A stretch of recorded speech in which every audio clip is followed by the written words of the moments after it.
Thank you for kindly joining us for this morning panel after such a fascinating talk about organized crime, transnational networks with quite a bit of focus on Russia. We're gonna zoom in and explore these issues in greater depth.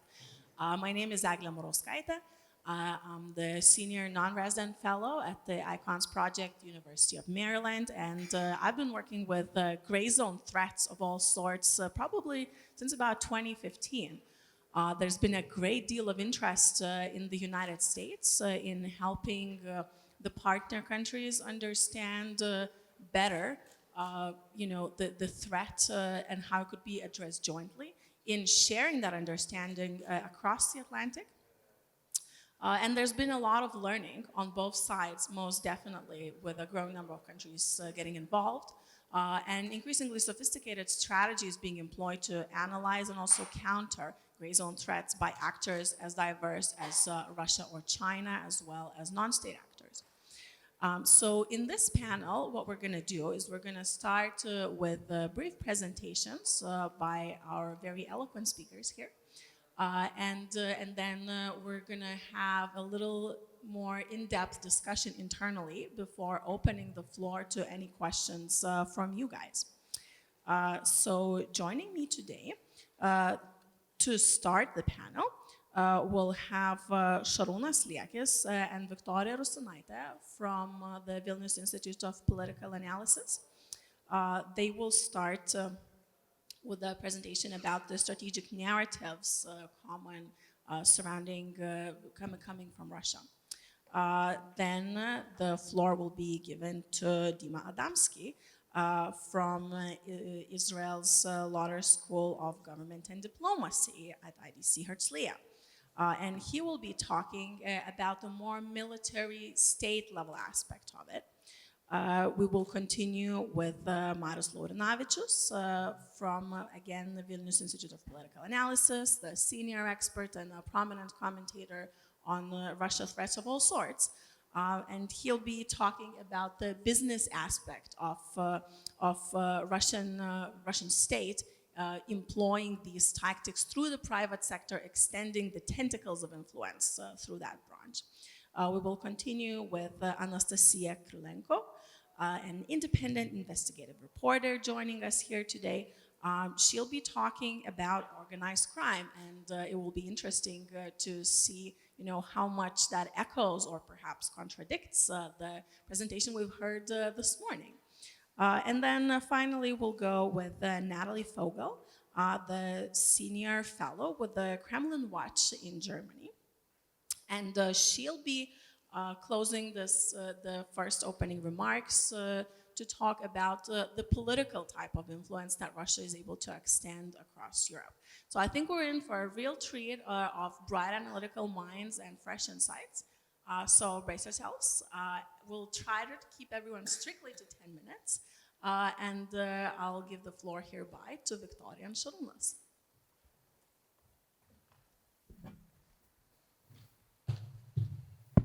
So, ladies and gentlemen, thank you for the opportunity to speak. We'll speak, two of us, together with Viktorija. So I'll make the first part, short introduction, and then Viktorija will continue on more substance. Before speaking, I just want shortly to say that whatever is done here is also based on the previous projects which were done for the EU external service. Basically, the big project which we ran for a few years together with our partners, so-called crisis, conflict, and critical diplomacy. Basically, the project was on EU reception in Ukraine, Israel, and Palestine. So on all the project, the presentation is based basically on methodological innovations which were, empirically proven during this project. So I want just to start that and to say that before starting that this project basically helped us, to go forward into a related field of gray zones and narratives.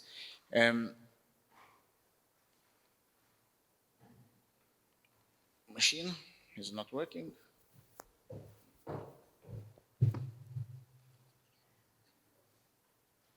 Okay, very good. We need some technical also always, help.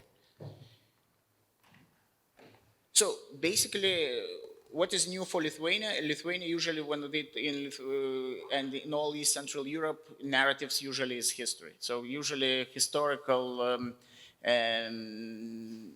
storytelling, kind of very often compensatory storytelling for the losses of the past. We want, to look better in the eyes of the present generation. And however, this kind of approach is very problematic because it basically misses systemic element. What do I mean by systemic element? That basically we don't integrate present, past, and the future. And we don't see the national state as a part of larger international system. So these systemic narratives, in a sense, the concept of systemic narratives helps us to overcome a lot of deficiencies and being, and sitting like the ducks always in the past, and all these discussions on historical memory in Lithuania, a good example of this sitting like the ducks in the past, where we don't connect the past to the present and to the future. Very differently from most of the East Central European countries, Russians have very well expressed systemic and strategic narrative, which in our opinion is not adequately met to the west from Russia. I mean, like the Baltics, Poland, Romania, etc., etc.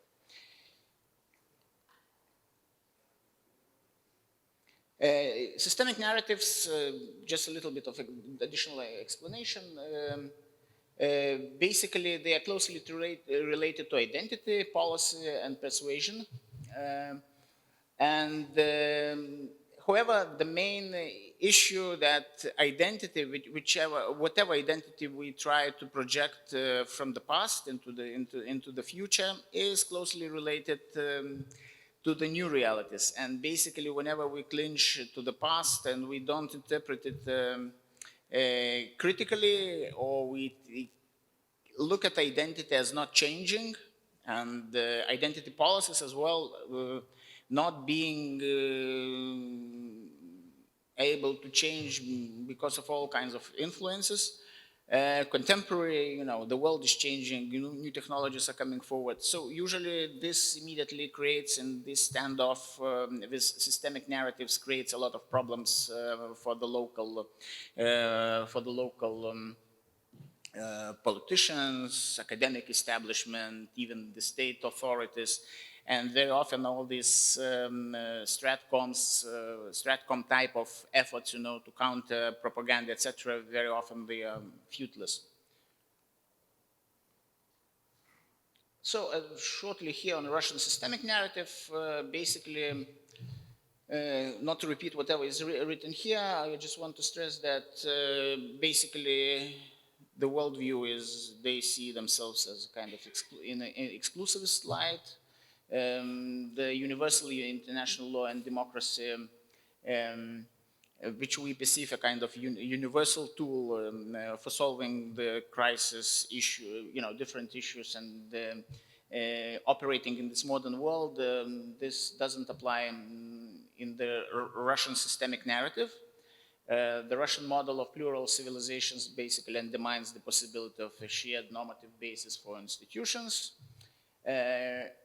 The Russian effort is received as universalist while being local and Russian. Very often, everybody takes the rules of the game, which is suggested by the Russians, and then their suggestions and their worldview is treated as universalist. And Russia basically is coherent in drawing on an imaginary of security, limiting how much adaptation of Russia to international order is possible. And here I would like immediately to jump into the specific narratives, because we have only up to 10 minutes, so I'll give the floor to Viktorija. compliments to Šarūnas for excellent time management. So following to what Šarūnas just said, I will now give a few examples of narratives we identified in our ongoing literature review, and our analysis focused on the text produced through the pro-Kremlin think tanks, but also think tanks in the West, papers co-authored by experts associated with MID, also from our experiences in conferences and expert international formats. So, briefly four narratives that we find telling in the Baltic case.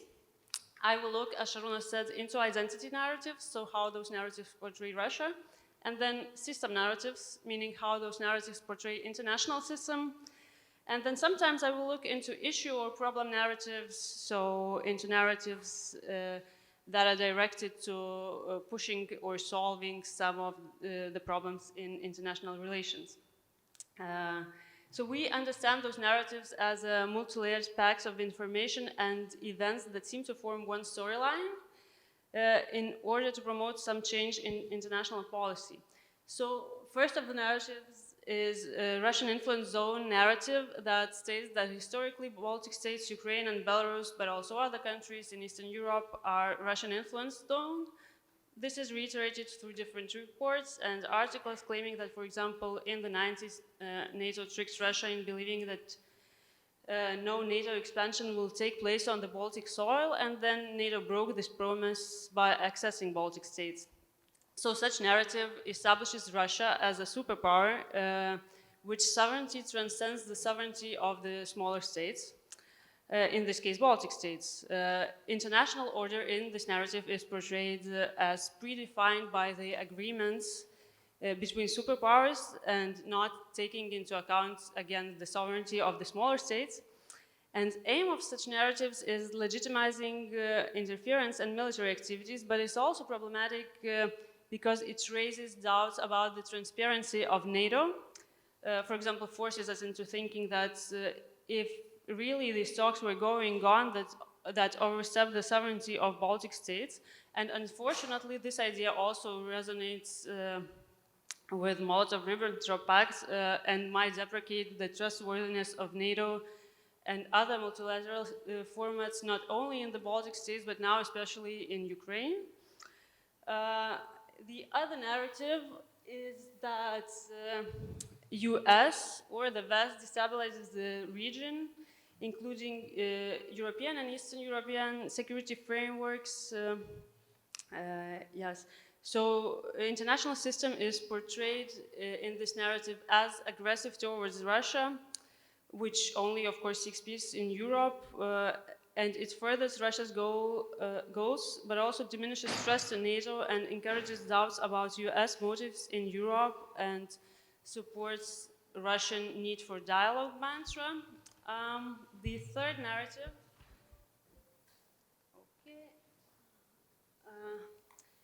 is restoring security order in Europe, and this is an important narrative for Russia.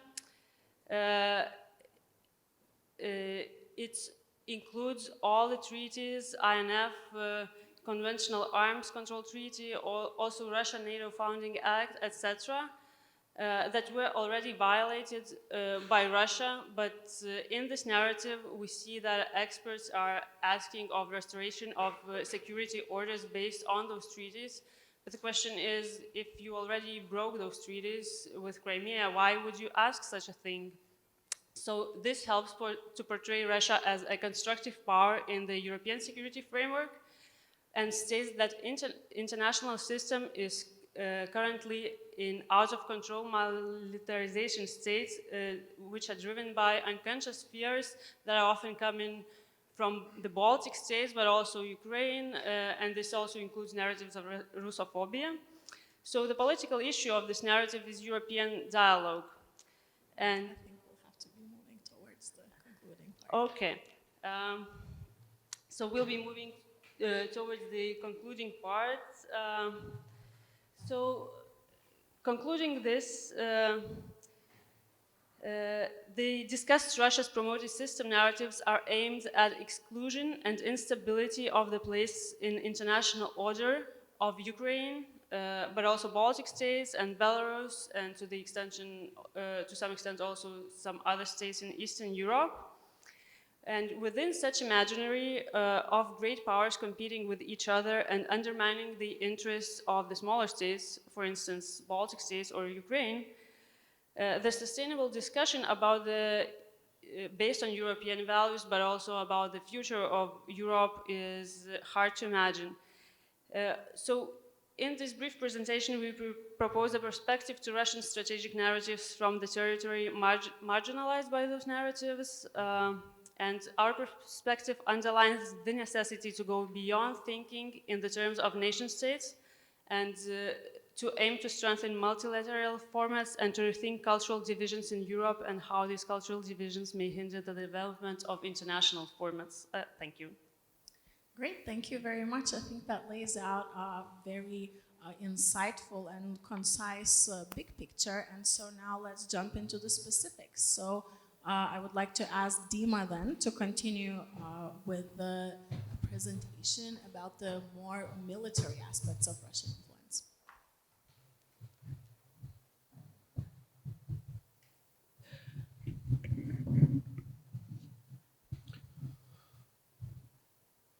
Okay, good morning. It's very good to be here, so thank you to the organizers from Vilnius Institute for the opportunity to present my thoughts and the findings of my work. It's the second year in a row, so it's an honor and also intellectual privilege to be here, so thank you for the opportunity. Let me share with you an academic perspective on certain aspect of Russian art of strategy. I'm coming from strategic studies field of international security, and if I'm taking the current Russian art of strategy and I'm situating it within the broader context of my discipline, what is happening in Russia in the last 10 plus years would be qualified in the literature as major military innovation. By major military innovation, we usually mean a situation where a given strategic community introduces new concepts of operations, new organizational structures that are usually driven by new weapons and technology, not necessarily so, but usually, that taken together significantly, fundamentally change the conduct of warfare and operational art. Now, in Russia, as you know, in the last 10 years, we are looking at several defense transformations, but the most recent one and the most novel one and the most intellectually fascinating for me, as a scholar of international security, is the reintroduction in the Russian Ministry of Defense, an old organ that is called Main Military Political Directorate. Actually, in a way, reincarnation of the Soviet era Главное военно-политическое управление, Главпур. So what I'm going to do in the last 8 minutes that I have is basically to share with you three things. First of all, the background for the establishment of this new organ, actually the Russian threat perception and the view on the changing character of war from Russia, number one. Number two, I'm going to talk about main missions and structures of this new innovative organ. And finally, I'll offer some thoughts for the way ahead.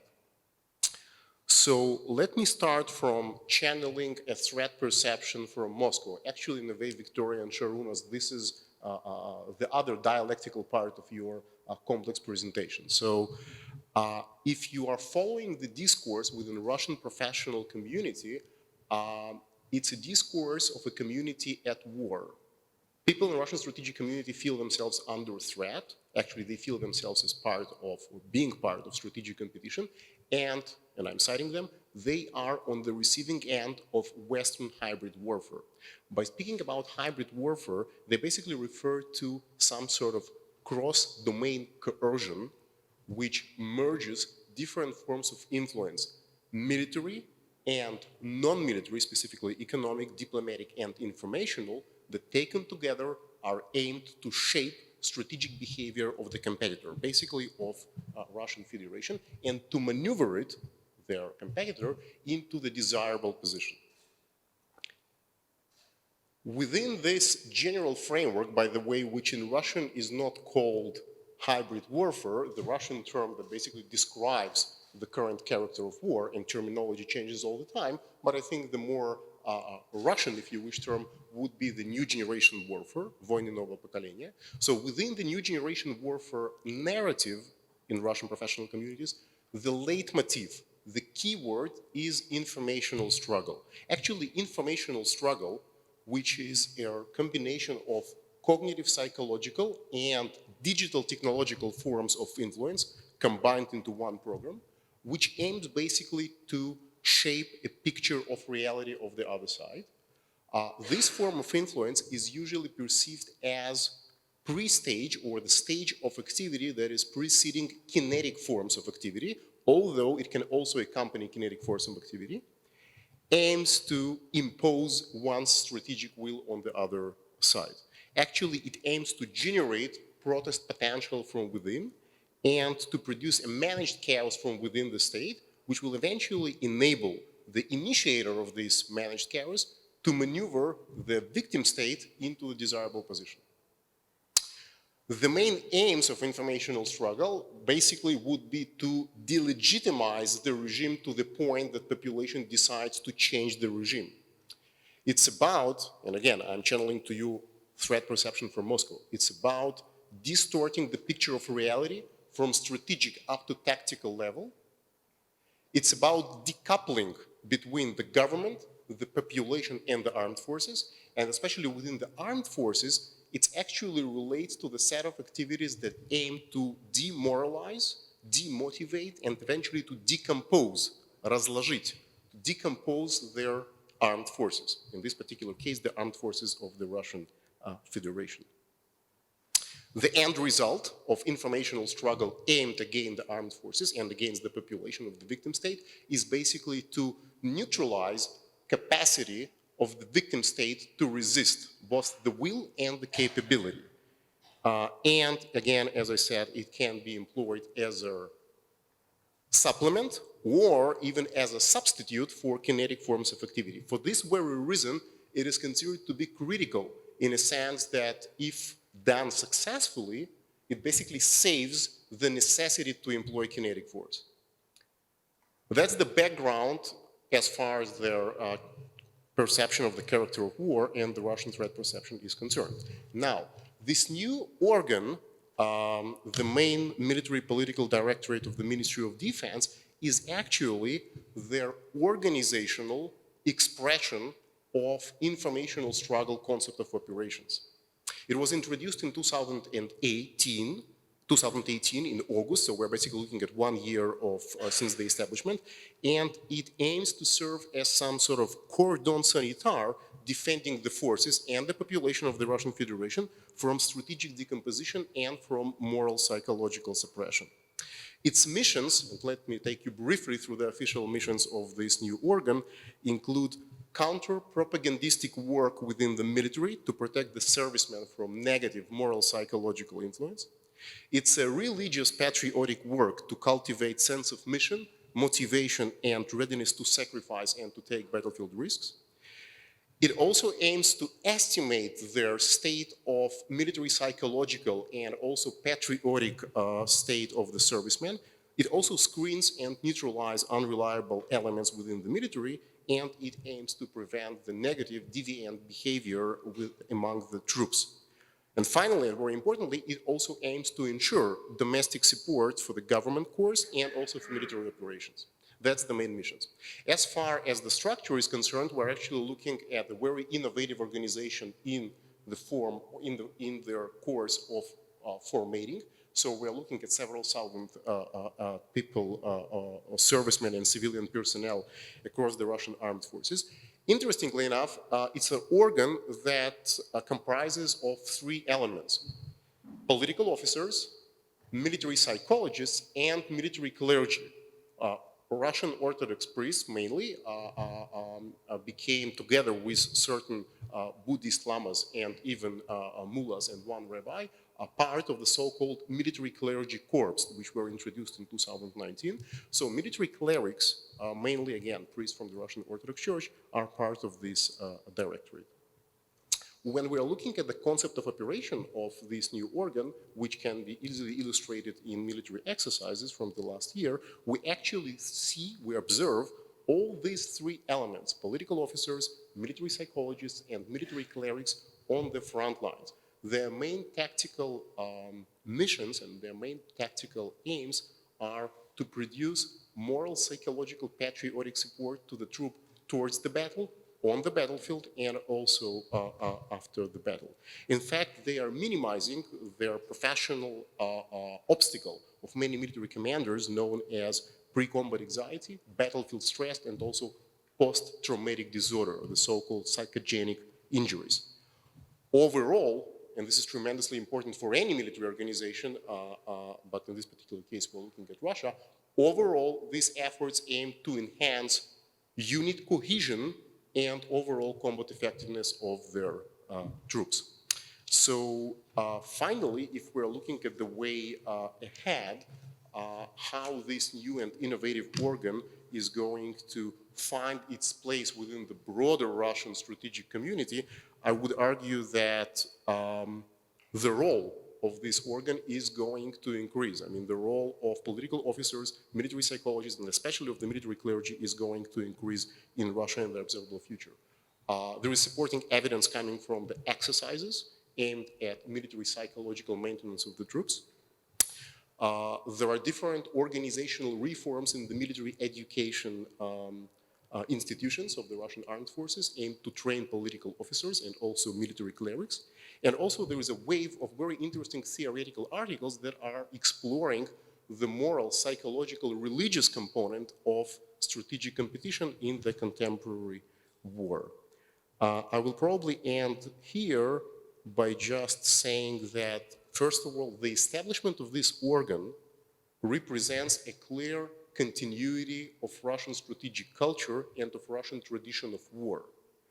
At the same time, the establishment of this organ, which represents a very strong emphasis on moral, spiritual, soft aspects of warfare as opposed to the Western approach that mostly emphasizes the material factors of warfare, if you wish, the Western engineering approach to warfare, this is rather peculiar to Russia and rather contrasts to their Western approach to strategy. So thank you, Dima, very much. I'm afraid we're out of time, and any further insights might have to be saved for the Q&A so that we give the others a chance. Thank you. I think I couldn't find a better place to stop rather than emphasizing the different approach to strategies from the West and from the East. So thank you very much. I'll stop here. Thank you very much. So we yield the floor next to Marius Laurinavičius. And his presentation is focused on the private sector as a tool for Kremlin's influence.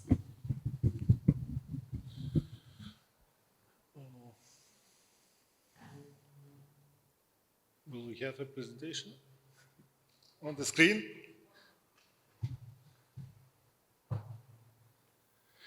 So, hello everyone.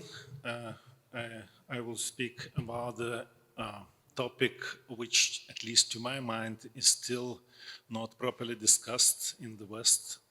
We speak a lot about hybrid warfare and all kinds of aspects of hybrid warfare, but to my mind, we still don't realize and don't discuss, at least don't discuss enough.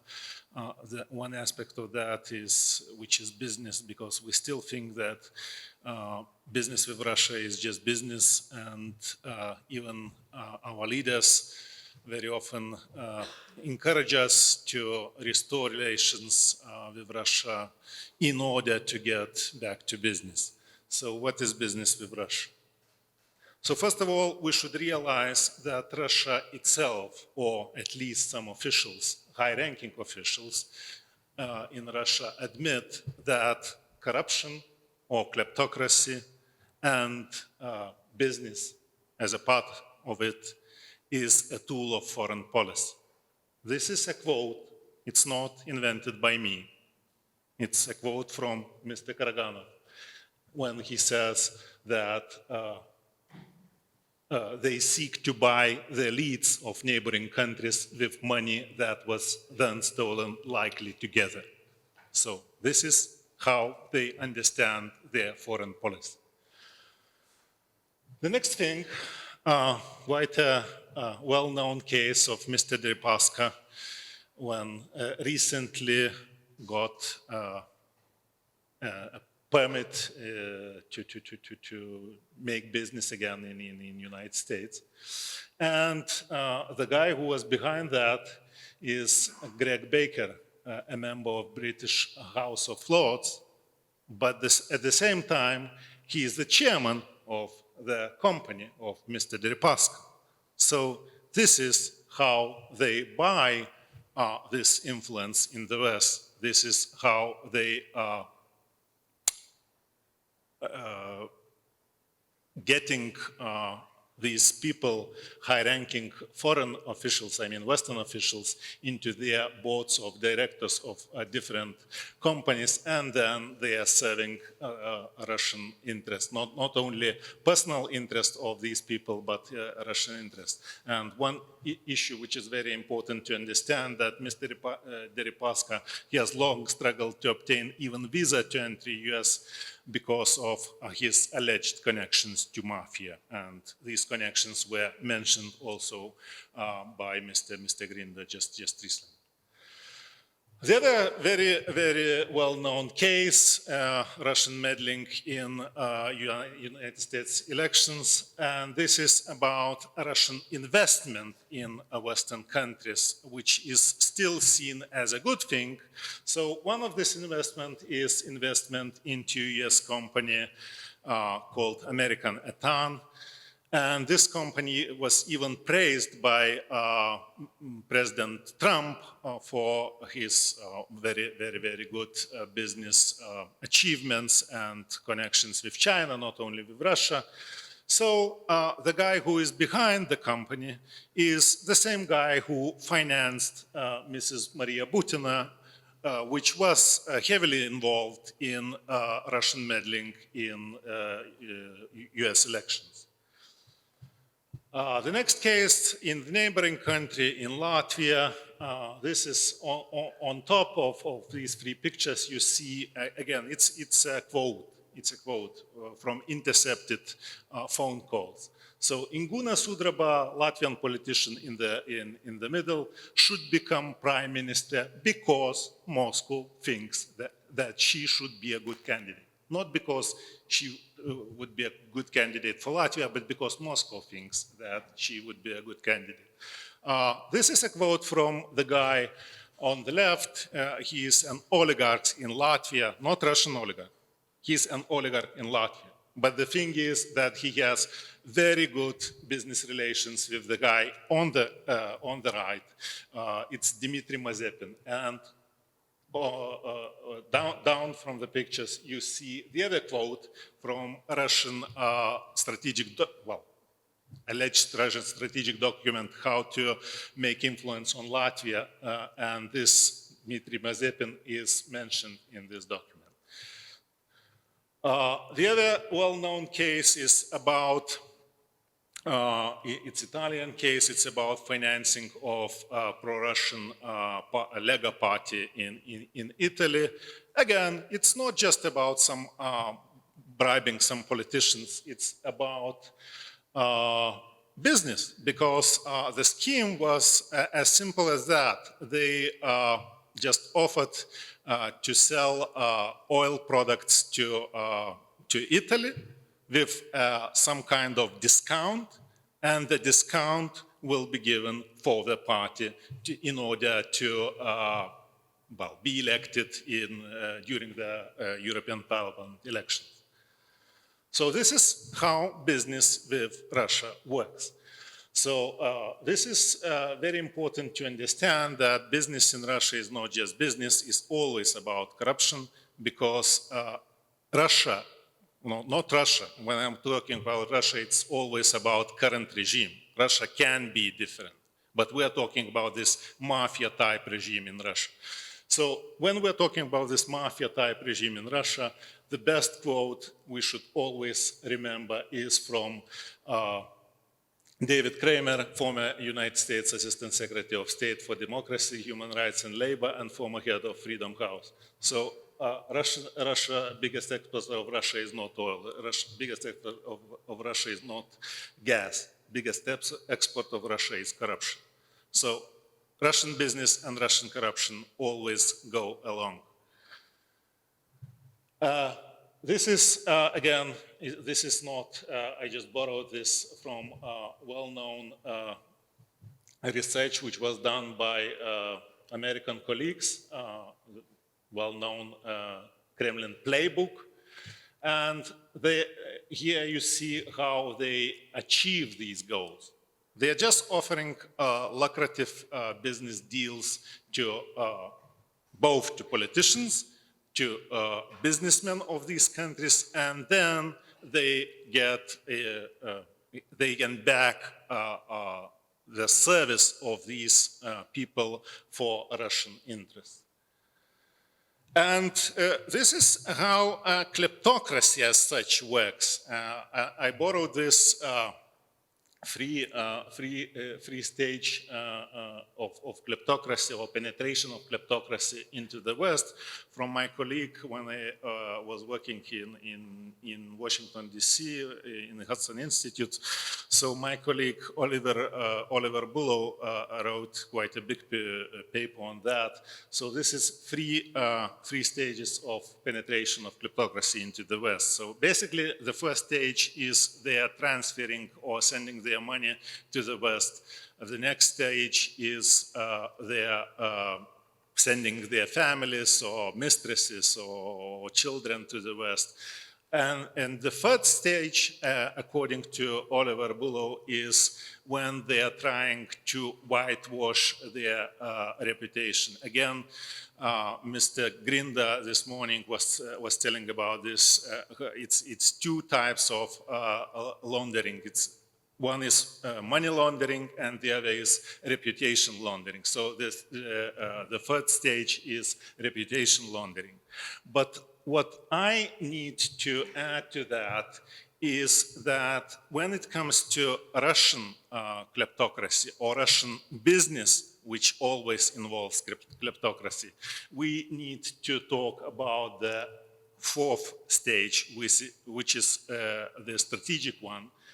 And the fourth stage is at least an attempt of state capture. And all these examples, because I can give you much more examples than these, which were just chosen by me because we have a limited time, but we have many other examples. These examples show how this state capture can be achieved using just as a simple tool as business. So we should be aware of that. Thank you. Thank you very much, Marius. So next we have Anne, who's gonna talk more extensively about organized crime as an influence of Russian state apparatus. So the floor is yours. Thank you, Eglė. I also have a presentation. I hope it will appear. My name is Anastasia Kirilenko. For example, last year in Lithuania, my movie called Putin and the Mafia was broadcasted. Probably some of you saw it, or you had a chance to see it in the archives. When we speak about organized crime, this is, in fact, in Russia, this is not only organized crime. It works closely with the state. And in order to give proofs to such a serious, statement, I started a project called Transborder Corruption Archives to publish all the documents and wiretapes and whatever in different languages. This is under the umbrella of a European NGO. And for example, this is a report by Swiss intelligence called Cooperation between FSB and Organized Crime, dated of 2007. In fact, it leaked to journalists, so I could read it. In fact, some Western, at least, intelligences ask this question openly: why they work together and how. So, in Russia in the 90s, the official propaganda says that in the 90s Russia was a desperate place with mobsters, whatever. In the year 2000, when Putin came to power, they disappear. Almost nobody was put in jail. So I will explain next how it was possible. This is the recent case. 400 kilos of cocaine were found in Russian embassy in Argentina a couple of years ago. Argentina says that Russian FSB cooperates in the investigation. But there are also journalistic investigations, and as journalists, some journalists have evidence that only a third or fourth level of people responsible are prosecuted, but of course there are strong suspicions that this is a state behind, because who could do it? So this brave Colombian newspaper announced that this is a systemic practice in all Latin America with Russia. So, but what is interesting, the gentleman who is behind the scheme, of course, he is linked to Russian Ministry of Culture, and well, he lives in Berlin. He organized pro-Putin events, presentations of book of Alexander Rar, this stuff, pro-Putin's events in Germany, pro-Putin film festival in Spain. Now, in a week, he will organize a geopolitical conference in France. To Vilnius, he proposed some money to restore Soviet monuments, whatever. So fortunately here, I think this proposal does not interest many people. And this is a perfect example of what Jose Grinda was speaking about, because officially he's a philanthropist.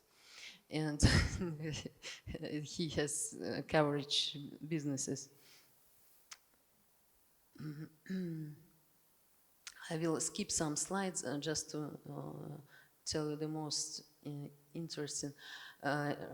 For example, when Jose Grinda was speaking about his cases, one of them was about Iskander Mahmudov. This is a Russian tycoon, but he founded several shell companies, and money were coming from nowhere, pretending it was metal exports, but in fact there was no metal exports, just money fluxes. And this gentleman, well, he invested in French Riviera very much, and last year finally French financial prosecution opened a probe because he gave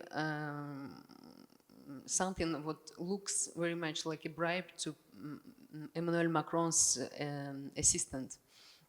But I'm sure the probe will lead to nothing, because he's now he's irreplaceable. He's a good partner of French, two French big companies. So those French companies, they bought share capital with this honest gentleman. So he's a victim of a raid attack by this gentleman, because he's from organized crime. He also resides in France, Champs-Élysées. But all this is too complicated for the press, So I'm sure it will lead to nothing. And the probe was possible because of activists, one Lithuanian activist, well, Russian exiled in Lithuania.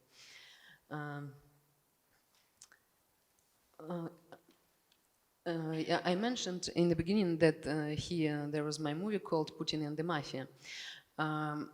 In fact, the true biography of Putin is waiting for its researchers. It looks now very much, we have a lot of evidence that organized crime was gathering money in order to put their men at power, and they succeeded. In my movie, there's a Japanese gangster who was running casinos, municipal casinos, opened with licenses of Putin, this stuff. It was in the 90s.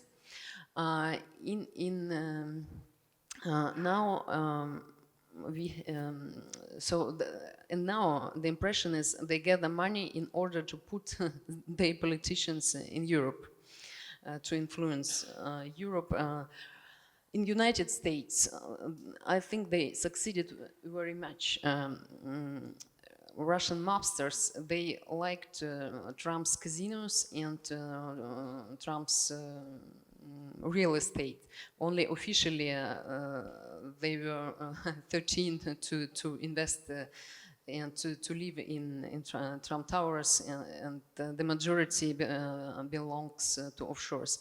So this famous Rudy Giuliani, who is now on the agenda, he received money from Ismailov crime gang. There are FBI reports. And they say it's all normal, so no criminality. This case I'd like to present, and then I can give some conclusions. The gangsters who were close to Putin in the 90s, and this is not a joke. For example, they were like neighbors with Putin's judo trainers and their shareholders of Bank Russia, which is the bank of Putin. And when Jose Grinda opened a probe on them in the years 2000, they were discussing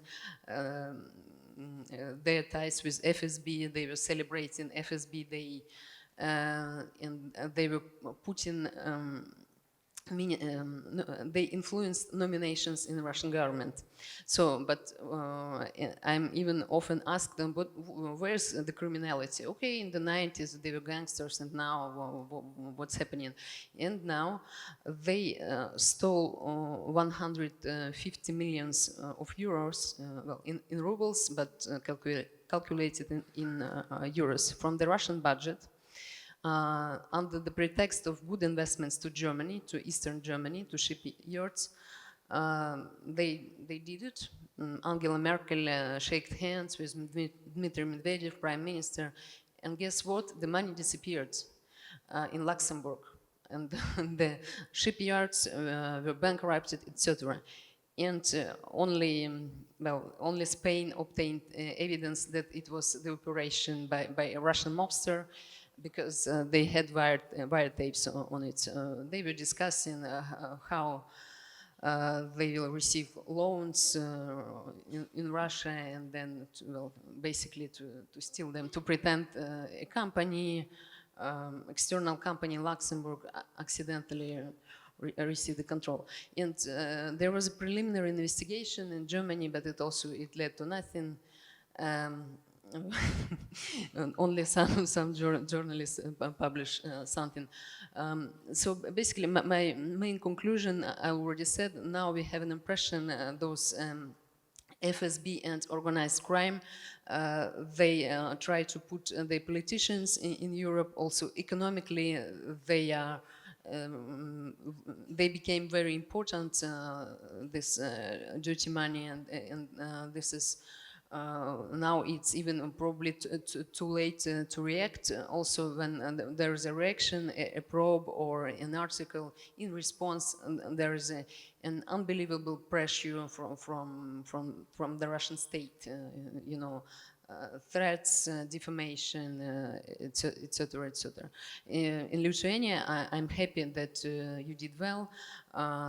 There is a conviction of a Russian mobster who is convicted nowhere, but only Lithuania. Mikhail Chernoy, his name, he lives in Israel. Or, there were many different examples that Lithuania showed examples to others, to France and Germany. So thank you very much, Anastasia, for sharing with us these insights, and I'm sure more examples will come up as we talk. So now we will pass the floor to the last presenter on this panel, Nathalie, and she'll be going more in depth about the political influence of the Russian state, focusing on the German example. Good morning, ladies and gentlemen. Thank you for having me here, and thank you for the great presentations. I can build on them. My name is Nathalie Vogel. I am with the European Values Center for Security Studies in Prague, and I have 10 minutes to explain to you what elite capture in Germany looks like and how the Russians proceed. It's a challenge. So who are the actors? Well, it's not very much different from Lithuania. The Russians have a kind of reservoir they can work with because of the Russian-speaking minority or people with strong ties to the former Soviet Union. So we are speaking merely of a group of 1.9 million people, 1.9 million people, former citizens of the Soviet Union, and about 220,000 Russians of Jewish extraction who are called Kontingentflüchtlinge. They can constitute an echo chamber, but they are not politically homogeneous because you have a divide in generation. The elder generation is found to be less integrated than the younger. They are more consuming Russian media, and therefore they are more under influence. Now, they are very well represented in German society. They have their own NGOs, and they have allows what we suspect are gongos, which are directly organized by the Russian embassy. This community, some call them the Volga German community, has gained some publicity during the Lysa case because they were able to mobilize people to go demonstrate, and politicians, they do have political representation.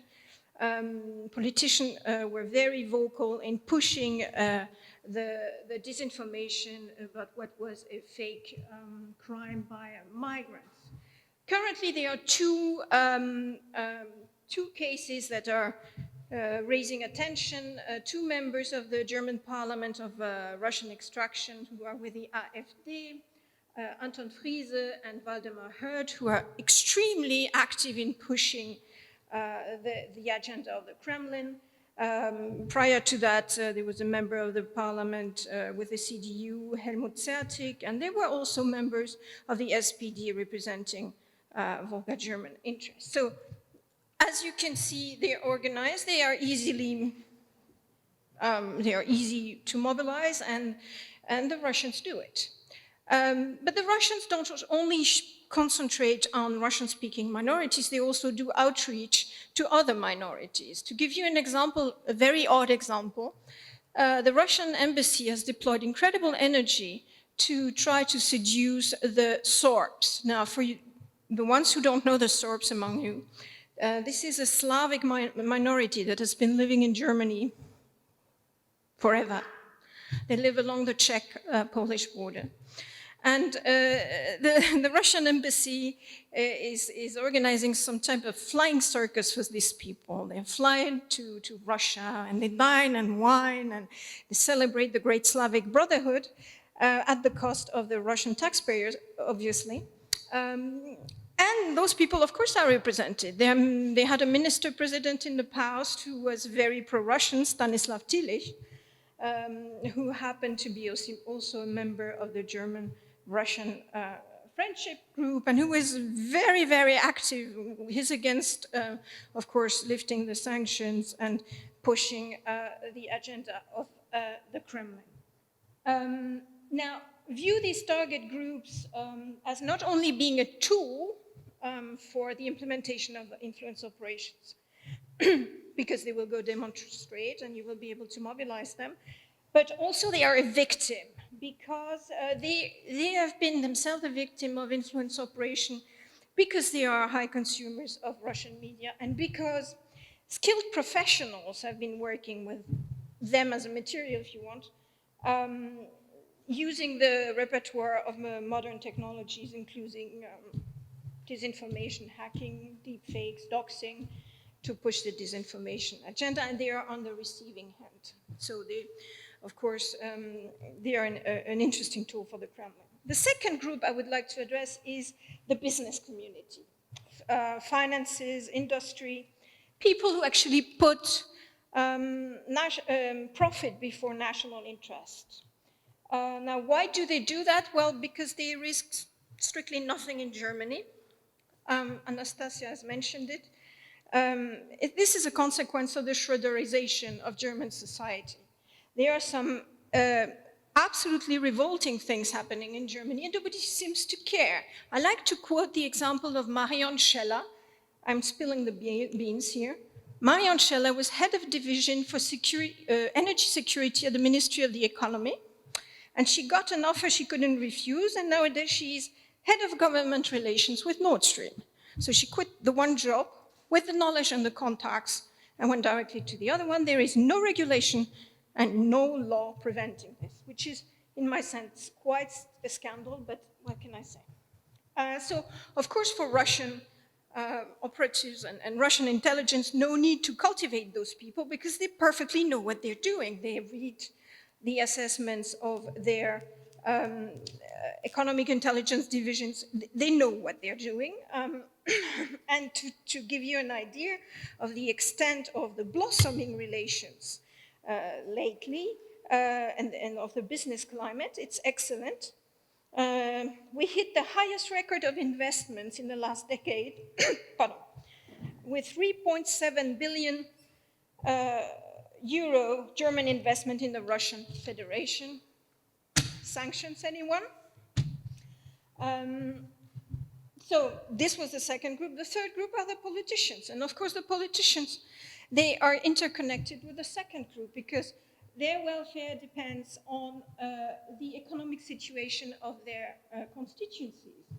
So we have various cases. Locally, the state of Brandenburg is quite an interesting case. The minister-president is, of course, and everybody, almost all political parties, are overwhelmingly against the sanctions because it hits their business at a local level. They are often found pushing pro-Kremlin agenda, but they're also found reluctant to defend NATO 2%, and also found displaying blatant anti-Americanism. You have the case of Matthias Platzek, who's the former minister-president of Brandenburg, who is now the head of the Russian-German Forum. His chancellery was hit by an espionage scandal, 2010, when counterintelligence found that members of the Residentura were regularly making phone calls to his chancellery, to a senior official. What happened was what my American friends call the German solution. The German solution is cover up and don't talk about it. The official has kept his job and nobody is reporting about it. This is quite depressing, but this is the reality in Germany. Another area, another region of concern is Mecklenburg-West Pomerania. It's relevant because of Nord Stream, and all political parties are also supporting Nord Stream. There is also a dimension which is also present in Brandenburg, which are the former Stasi networks, which play a role. And of course, the incentive is money, because without that investment, the region would be practically bankrupt. I have found an interesting statistic about this region. In 1989, there was one Stasi officer per 110 inhabitants in Mecklenburg-Vorpommern. Now, after the reunification, where did these people go? Well, they went into business. And if you take a longer look at the people involved in the Nord Stream 2 building, at the level contractor and subcontractors at the regional level, well, you're in for some surprises. Here we have a major problem, which is the lack of lustration. Now, it's not only an East German problem, there is also a West German dimension. We have a minister-president in North Rhine-Westphalia, Armin Laschet, who's a close ally of Angela Merkel, and who, for instance, found much critique for our British allies in the Skripal affair and claimed that they accused the Russian Federation a bit quickly without proofs. Of course, he turned very quickly very popular with Russia Today and kept on giving interviews and what was quoted, and now he's the poster child of the Russia-German Forum, where he is a regular keynote speaker. It is unfortunate, but it's not only an East German problem, it's also a West German problem. Fourth category are the academics, the journalists, the think tankers, Russia specialists, and unfortunately some diplomats. And we'll be asking you to move towards the conclusions at this point. Excuse me? If you could move towards the conclusions. Okay. Well, those are people who have gone native. We have unfortunate cases, for instance, of diplomats who stay in Russia, for instance, after their tour. We have an ambassador, Maya Landrut, who is now a consultant for Russia business.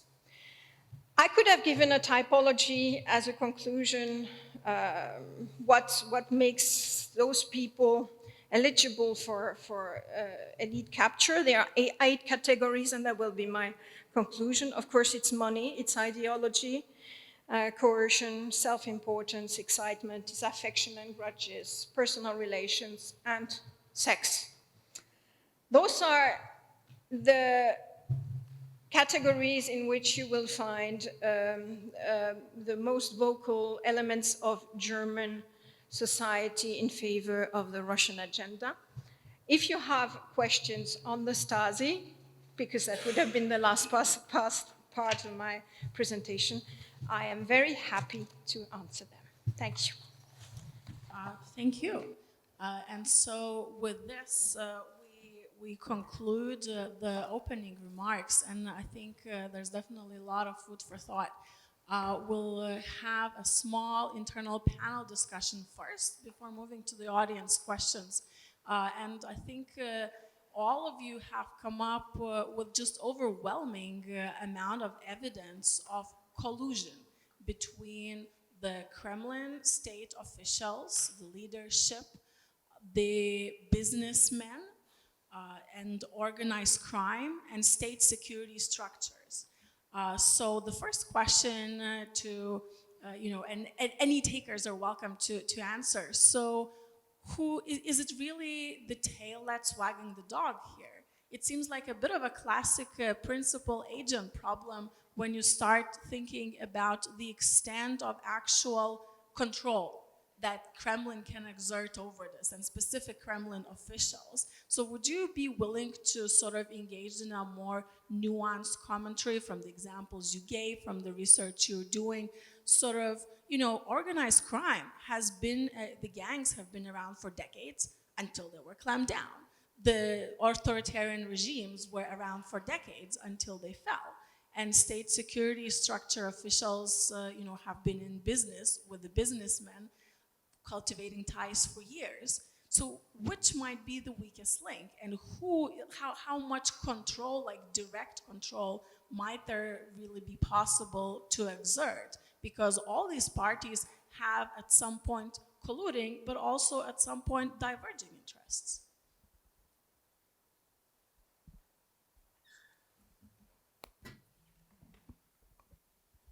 Well, I used to speak about that quite oftenly, especially recently. For me, it's all about us. It's not about Russia. Because, yes, Russia doing this and that, we should be aware that it's a mafia state. It's at least a terrorist supporting state. And it should be given this official status of a terrorist supporting state. But it's all about us. It's about us if we do something when they kill somebody or execute somebody in the center of Berlin. It's about us if our lawyers and bankers and all the others, including politicians and diplomats, work for them. And we should realize that it's not just business, it's working for mafia. Because if you work for Russian companies, Russian oligarchs, Russian state companies, it doesn't matter which. You work for mafia. That's simple as that. But it's, again, it's about us, because all of us, our society, we allow them, our people, to do that because we don't care. Or even worse, we say that it's okay. It's okay to work for the company like in Lithuania. It's okay to work for the company which 3 times were named by our state security department as a threat to national security. It's okay for the former foreign minister. It's okay here in Lithuania. Isn't it about us? I think, Marius, you're almost taking the words out of my mouth when my next question was going to be, about the things to do. But perhaps we could just, for a moment, concentrate on this matter of, the collusion of these elements. Nobody's challenging that. But so how much influence is there really going, well, so to say, upwards, from the oligarchs, from the organized crime, upwards to the political element? The downward, kind of influence, nobody's questioning. I see Nathalie wants to jump in here. Yeah, Anastasia. Yeah.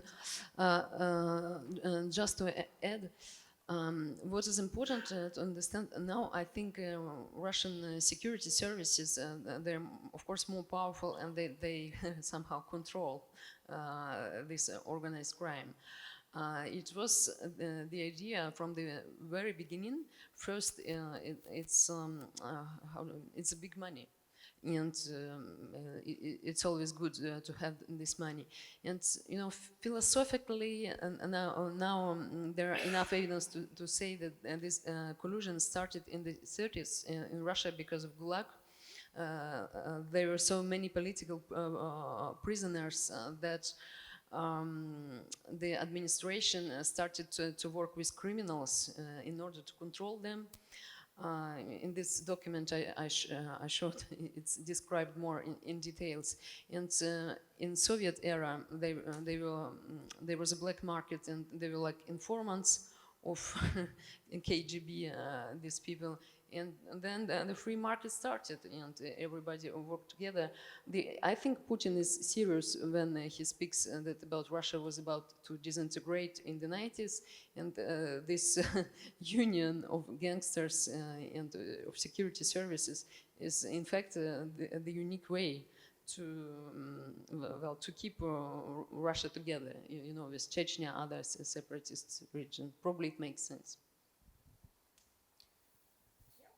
Let's hear from I wanted to agree with my colleague here, Marius. It takes 2 to tango, and we are responsible for plenty in that regard. To give you 2 examples. One example is the issue of mixed messages. We have incidents where you really wonder about the sanity of your decision-making circles in Germany with, for instance, Chancellor Merkel the administration of Merkel signing the sanctions and then having Surkov put under sanctions, and then 2016 not only letting him onto German territory but inviting her at her table for an official event.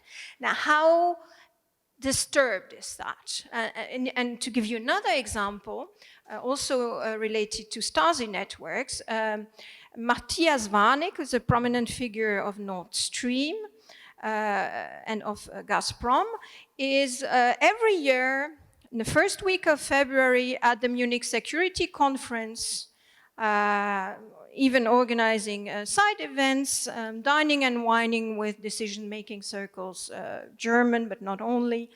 And everybody finds normal that a former major of the Stasi, whose relation goes way back with Putin, probably from Dresden time, we don't know, that this man is actually completely socially acceptable. This shows the level of delusion we are facing here. So on that, I feel like both you and Marius are already starting to go towards the sort of recommendation part. I'm really curious to hear, so what do you think is the answer? I mean, obviously it takes, you know, a call and response, as you're saying. What do you think, is it legislature? Is that enough to pass, you know, sanctions, punitive measures? Is it law enforcement in terms of security services monitoring and just sort of quiet action? Is it something deeper and socially normative? What do you think is, I don't know, maybe the fast track or then, you know, the long-term solution to curbing these tentacles of Russian influence? Perhaps Šarūnas or Viktorija would like to say something. So I don't think there is like a fast way forward with this, and it should be a set pack of different measures, also legislative, but also diplomatic, and especially as small states, we have to strengthen our alliances. For example, in the Baltic format, if we hear that Latvia is going to buy electricity from Astravets, this means that our alliances are not working currently. So we need to strengthen alliances here in our region, but also European alliances. And this will give us a background to fight detrimental Russian influence, but we also have to strengthen internal policies and build society resilience. Marius. I have 3 points: education, education, and education of the site.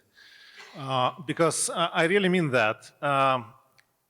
My question would be, how many people really here in Lithuania, because we are quite resilient in comparison with the other countries in Europe or in the United States, we're quite resilient.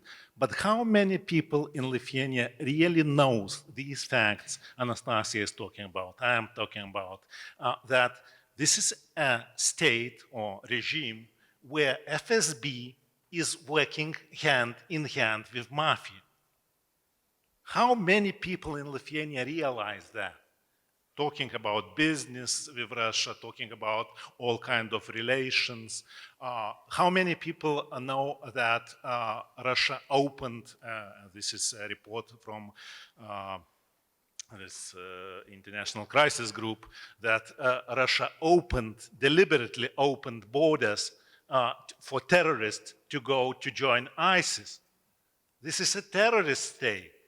So we should talk about these things, educate our societies, both here, but especially in the West.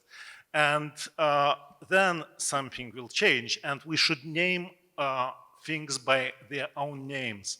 Mr. Landsbergis said several times that definition, they need to be used in a proper way. Because if we call mafia as a mafia, then something will change. If we call this regime, well, just it's normal Russia, we should have something like a normal relations.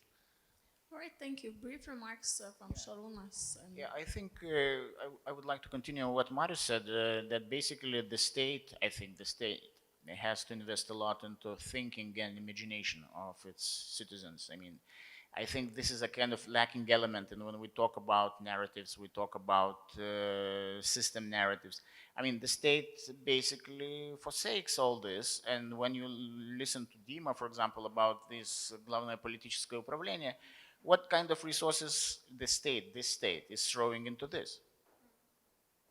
I think the resources are meager, and I think the situation is getting even worse.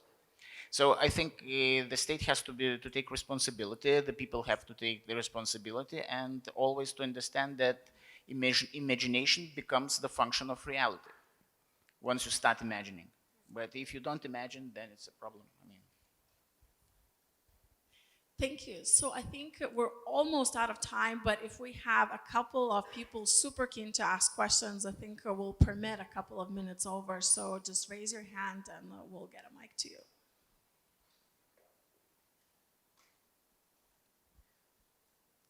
All right, so if there are no additional questions, then I'm going to thank our speakers for enlightening us with so many facts and painting a really comprehensive picture on what's going on with Russia. It was a real pleasure hearing from all of you. Thank you for your time, and thank you, the audience, for your attention.